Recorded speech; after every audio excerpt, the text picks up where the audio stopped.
Okay, there we go. All right, ladies and gentlemen. We are here live with Michele Kubiak, so from the Southwest office. Yes. Welcome back, too, by the way. Thank you. Okay, thank you. All right, so real estate extraordinaire. So let's start by telling a little about yourself, how long you've been in the business, maybe a little bit about your progression as far as in sales and so forth. Okay. My name is Michele Kubiak. I work at the Southwest office at Berkshire Hathaway. I've been licensed since 2001 as a full-time realtor. Do I say about when I left and came back?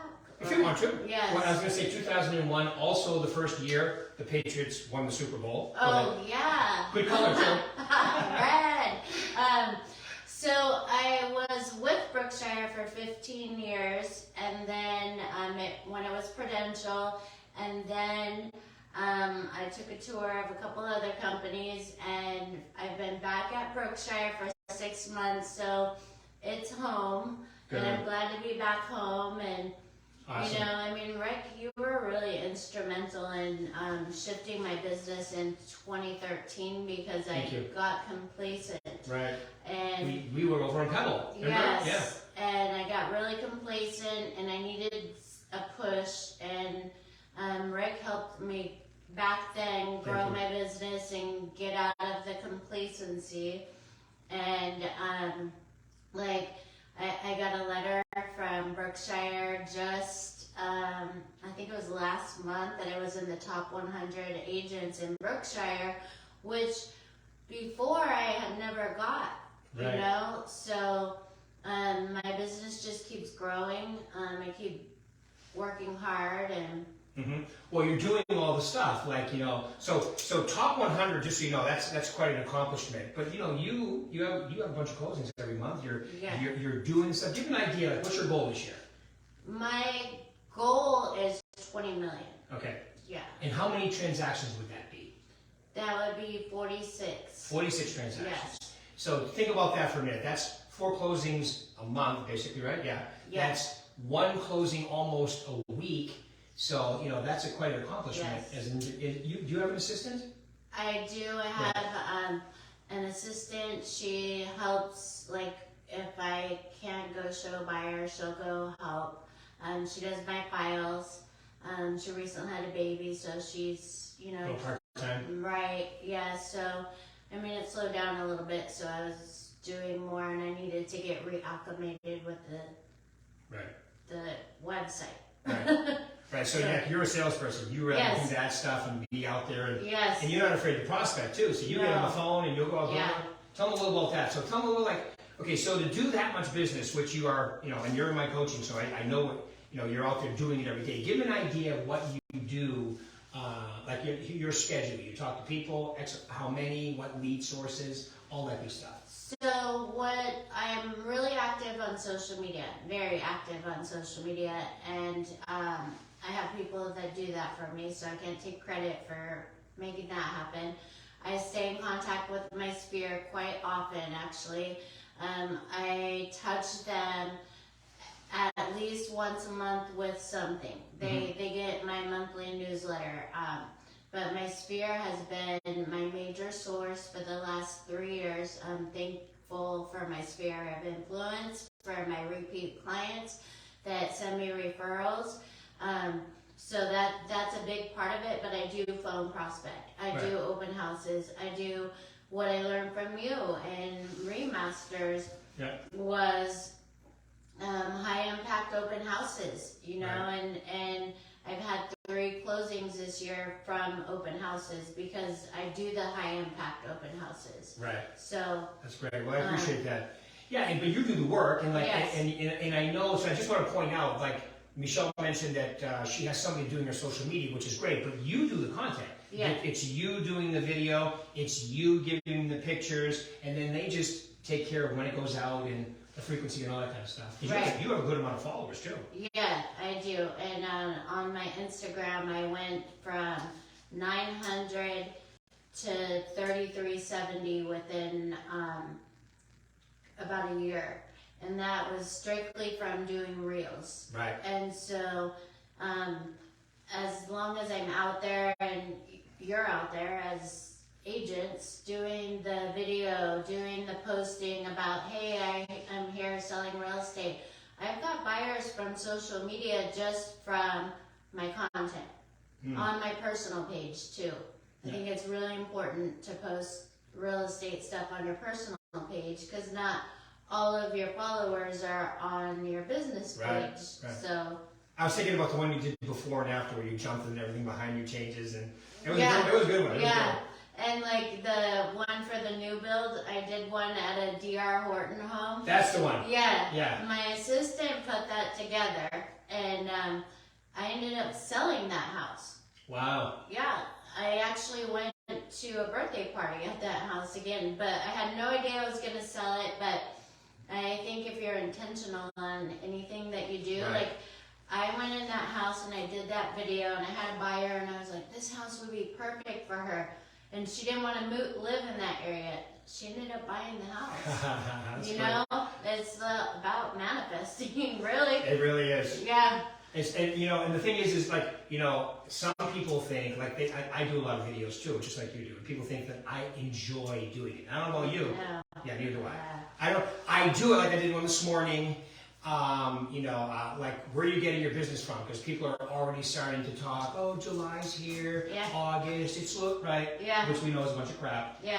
Agents slow down because, like you say, if I'm manifesting time off, I will get time off. If I'm manifesting business, I will get business. Right. Yeah. Tell me about that. So, do you have a little meditation? Because I know you're into it, which I am too. Give a little bit of what you do, so you have that working for you as well. Yeah, I have affirmations that I do every morning.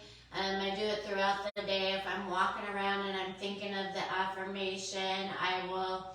Like I was walking into physical therapy yesterday, and I'm walking down the sidewalk saying my affirmations, and there's somebody in a car, and I didn't care because it's. Right. So I do that. I write out my goals. I have vision board. I mean, I've had a vision board since day one of doing real estate. Very important. Yeah, I had my first car that I wanted when I got in real estate was a 5 Series BMW. So I put it all in a nice picture frame on my desk, and I wanted it by June of 2004. And I got it in May of 2004 because it was at my desk. I was looking at it every day, and it happened. It happens. Yeah, that's great. It happened. I think the vision boards are important. Yes, vision boards are. Right. And you have, let's face it, you mentioned a car and your physical therapy, you were in an accident. Yeah. Very bad accident. So she has every excuse to stop, but she's not stopping. She's continuing to go, right? Yeah. And the car was totaled, just so you know. Yeah, really bad. And you're so lucky. You look great, by the way. You're obviously working it, so that's good.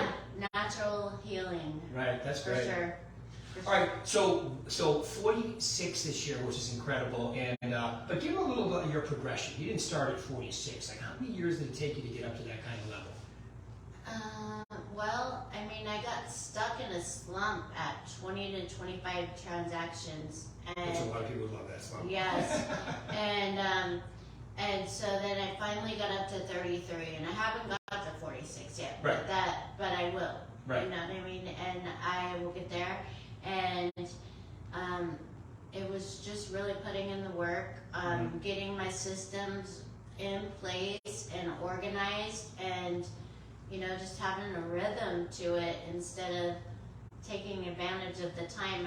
Sure, I take time off, and I think it's really important to take time off. Like I noticed it slowed. I have closings this month, but like I took a week or two actually off and on. Of course I was working, but because I love what I do, it doesn't feel like work. Right.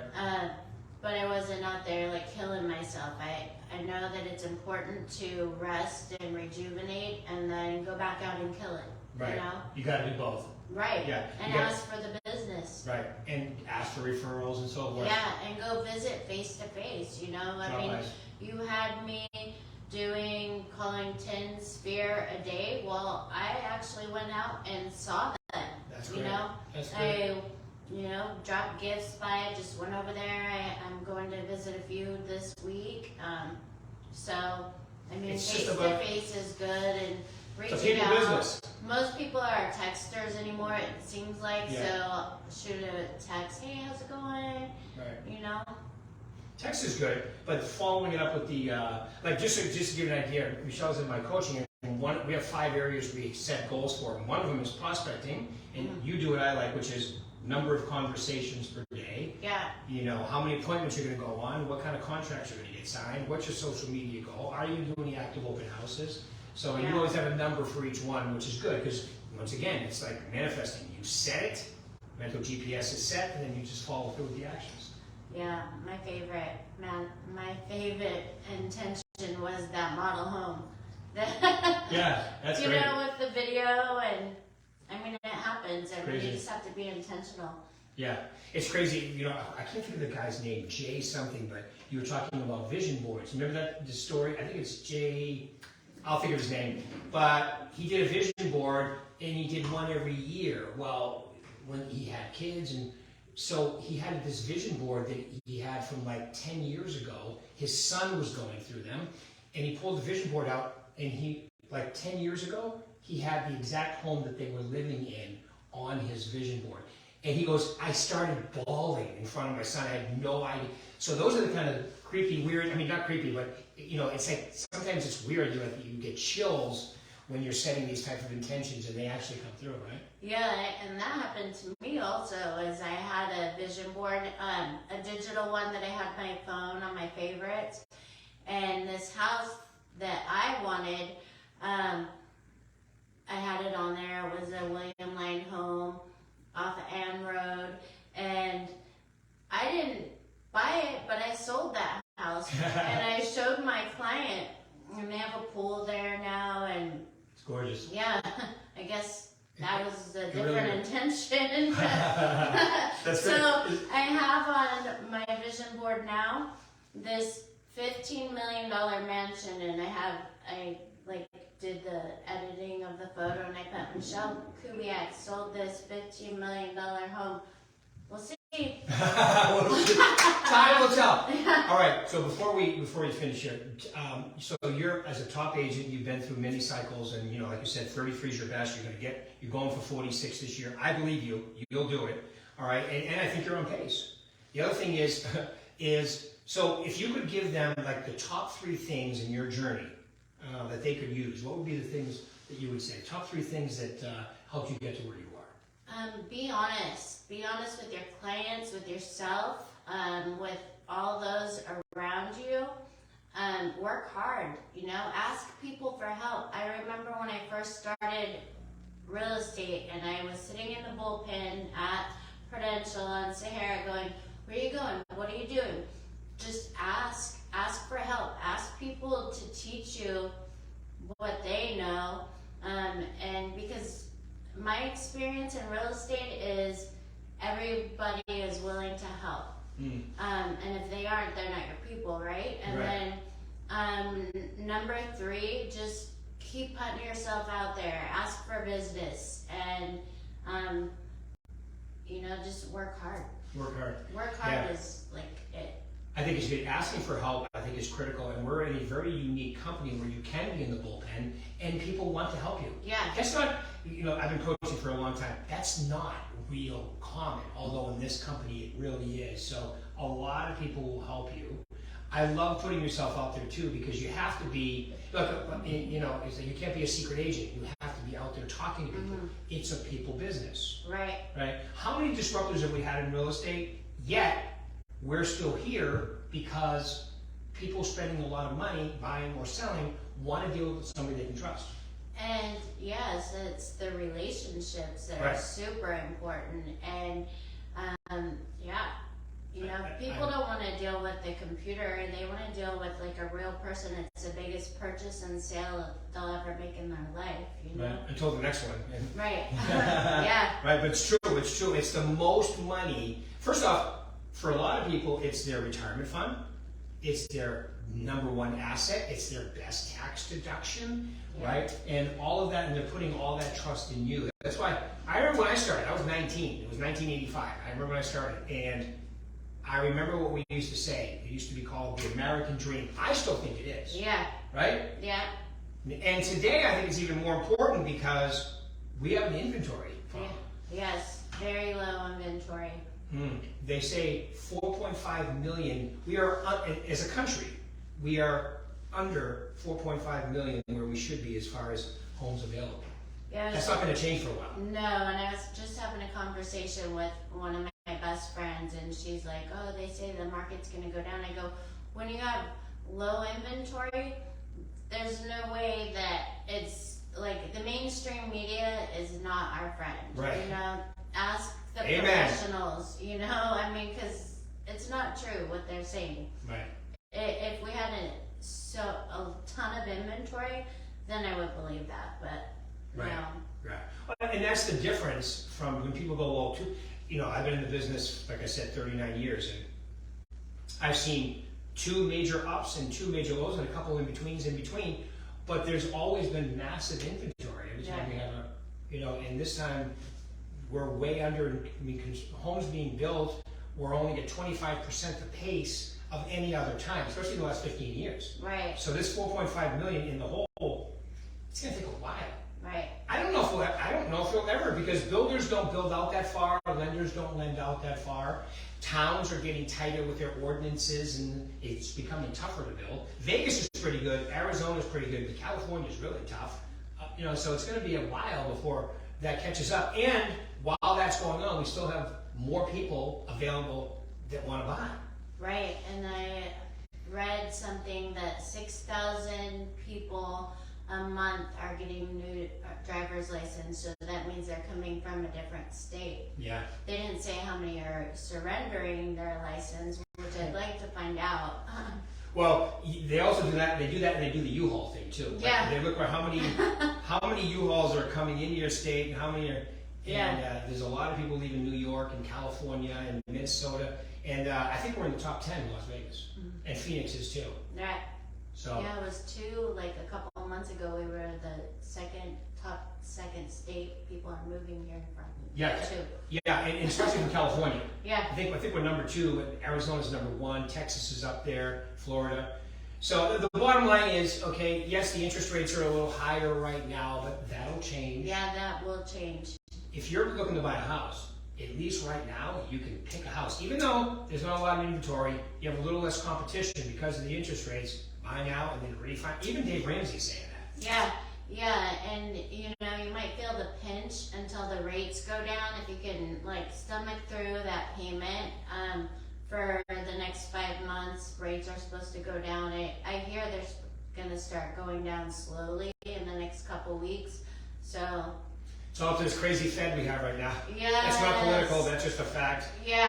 We've gone from 0 to 5.75 now base rate. Yeah. Which obviously is a historic. I can, once again, the mainstream media's not going to talk about that, but that's what's really killed our rates. But look at historically 7.25, still damn good. Right. But 3, we got a lot of people got used to that, but it's just not reality. And 2%. 2.75. That was super artificial interest rate. So. And those people that have those are the ones that aren't moving now because they've got those great rates. But when it changes, they'll downsize, side size, supersize, whatever they were going to do before. I think you'll see them come off the sidelines. All right. Any final words you want to leave these level people in Facebook land? That's what I call it. Just go out there and work hard and ask for help, be honest, and have a great day. All right, Michelle. Well, thank you very much, everybody. I got to walk around now. All right. I'll be right here. All right.